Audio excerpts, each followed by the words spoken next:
Just wanted to go over the repair of this propeller,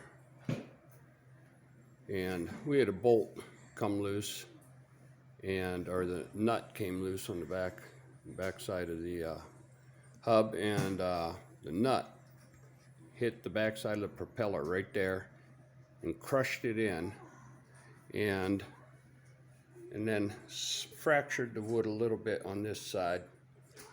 And I poured a bunch of glue down into the cracks, got it to go down in real well, and covered it with saran wrap, and then clamped it real good and tight.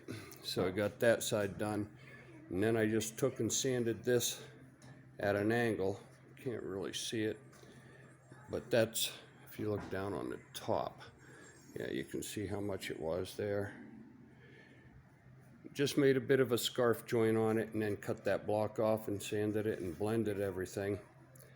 That was the repair, but now you got to balance it. And I figured this here might weigh a little bit more, and it does. Whoop.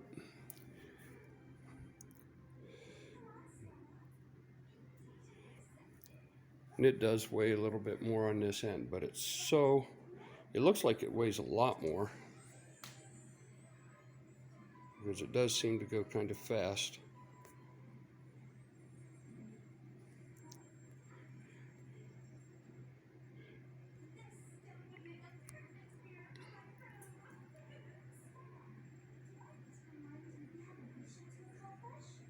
It'll go up to the top.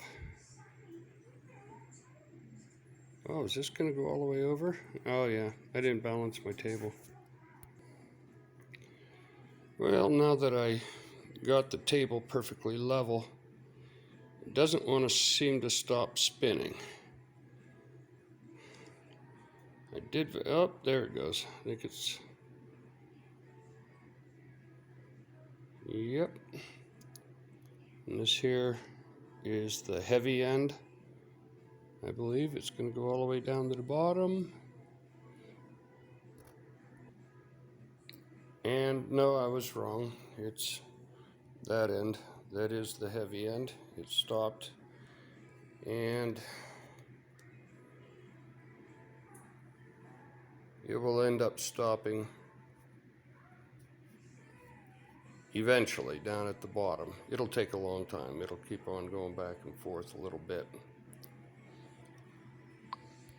But just to show how little the difference in weight is from one end to the other, just putting that little tiny piece of paper towel on the end of it makes that end heavier. So that's good enough. That's balanced good enough.